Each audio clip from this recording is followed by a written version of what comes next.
Hello student, class 4, good morning all of you. आज हम Hindi reader का चैप्टर नंबर 8 पढ़ेंगे। चैप्टर का नाम है मेरी जयपुर यात्रा। So let's we start today chapter. आज का जो चैप्टर है वो शुरू करते हैं। मेरी जयपुर यात्रा।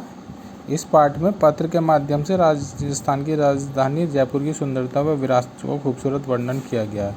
ये जो चैप्टर है इसमें एक पत्र की तरह दिया हुआ है। जो लेखक हैं उन्होंने ये पत्र लिखा है अपनी बहन नेहा को, है ना। तो इस चैप्टर को पढ़ते हैं। C10 शास्त्री नगर जयपुर राजस्थान 5/12/2000 यहाँ पर डेट दी हुई है जिस डेट को पत्र लिखा गया और ये एड्रेस है। प्रिय नेहा, सस्नेह नमस्ते। मैं इस समय जयपुर में हूँ। छुट्टियाँ होती मम्मी पापा ने जयपुर घूमने का कार्यक्रम बना लिया। मैं तुमसे मिल भी ना सकी। जो लेखक है उन्होंने अपनी सहेली को ये पत्र लिखा है, नेहा को, जो जयपुर में रहती हैं। वो कह रहे हैं कि मैं इस समय जयपुर में, छुट्टियाँ होती मम्मी पापा ने जयपुर घूमने का प्रोग्राम बना लिया। मैं तुमसे मिल भी ना सकी। अब तक मैं लगभग पूरा जयपुर घूम चुकी हूँ। तुम्हें यहाँ के बारे में जानने की जिज्ञासा होगी तो सुनो। जयपुर संसार के सुंदर नगरों में से एक है। इसे राजा जय सिंह ने बसाया था। तो जयपुर था वो कौन से राजा ने बसाया था? जय सिंह ने। उसी के नाम पर इस नगर का नाम जयपुर पड़ा। यह राजस्थान की राजधानी है। इस नगर के तीनों ओर ऊंची पहाड़ियां हैं। नगर के चारों ओर ऊंची दीवारें हैं। इस दीवार में 18 बड़े बड़े दरवाजे हैं। इन्हीं दरवाज़ों से लोग नगर में आते जाते हैं। यहाँ की सड़कें बहुत चौड़ी हैं। जयपुर की बाहरी दीवार और सभी इमारतें गुलाबी रंग के पेंट से पुती हैं, इसलिए इस शहर को गुलाबी नगरी भी कहा जाता है। तो जयपुर को जो गुलाबी नगरी भी बोलते हैं, पिंक सिटी बोलते हैं, और इसलिए बोलते हैं क्योंकि इस शहर की अधिकतर दीवारें जो हैं वो गुलाबी रंग से पेंट की हुई हैं, इसलिए इसको गुलाबी शहर भी, पिंक सिटी भी बोला जाता है। और इस शहर को राजा जय सिंह ने बनवाया था, इसलिए इसका नाम जयपुर पड़ा। यह राजस्थान की राजधानी है।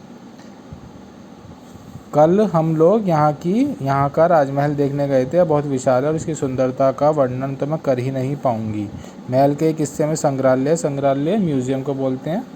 इसमें कई पीढ़ियों के राजाओं के वस्त्र, आभूषण, औजार आदि रखे हैं। प्राचीन मूल्यवान पुस्तकों की असलीति प्रति में यहाँ रखी है। यहाँ का हवा महल तो सारे संसार में प्रसिद्ध है। और जयपुर में हवा महल भी है जो पूरे संसार में प्रसिद्ध है। उसमें बहुत 7 मंजिल का है वो, और उसमें बहुत सारे झरोखे हैं, बहुत सारी खिड़कियाँ हैं, इसलिए उसको हवा महल कहा जाता है। कल हम आमेर का किला देखने जाएंगे। ये राजा जय सिंह की पुरानी राजधानी थी जो एक पहाड़ी पर बसा हुआ है। हमने यहाँ पर जंतर मंतर भी देखा जो दिल्ली के जंतर मंतर से बड़ा है। यहाँ के बाज़ारों की शोभा तो न्यारी है। यहाँ सभी तरह के सामान उपलब्ध हैं। चुंदरी छपाई के शौक रंगों के वस्त्र यहाँ की विशेषता है। जौहरी बाजार सोने चांदी के जेवर और रंग बिरंगे पत्थर के जड़ाऊ आभूषणों से भरा पड़ा है। मैंने अपने और तुम्हारे लिए कुछ चूड़ियाँ खरीद ली हैं। यदि तुम हमारे साथ होती तो बड़ा मज़ा आता। मैं जल्द आपसे वापस आऊँगी। चाचा जी व चाची जी को मेरा प्रणाम कहना, भैया को मेरा नमस्ते कहना।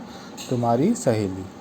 तो इस चैप्टर में उन्होंने अपनी सहेली को एक पत्र लिखा जिसमें जयपुर के बारे में बताया कि किस तरह से जयपुर में बड़े ऊंचे ऊंचे महल हैं, और आमेर का किला वहाँ का प्रसिद्ध किला है, हवा महल है। वहाँ के बाज़ारों में क्या क्या चीज़ें फेमस हैं, क्या क्या चीज़ें प्रसिद्ध हैं, जैसे चुंदरी छपाई के वस्त्र, सोने चांदी के जेवर, और वहाँ की चूड़ियाँ भी बहुत फेमस हैं। तो इस चैप्टर में आपको जयपुर के बारे में बताया गया है। इसके आपको शब्दार्थ और टिक राइट और रिक्त स्थान आपको अपनी कॉपी में करने हैं। क्वेश्चन आंसर आपको अगली PDF में कराए जाएंगे। Thank you, have a nice day.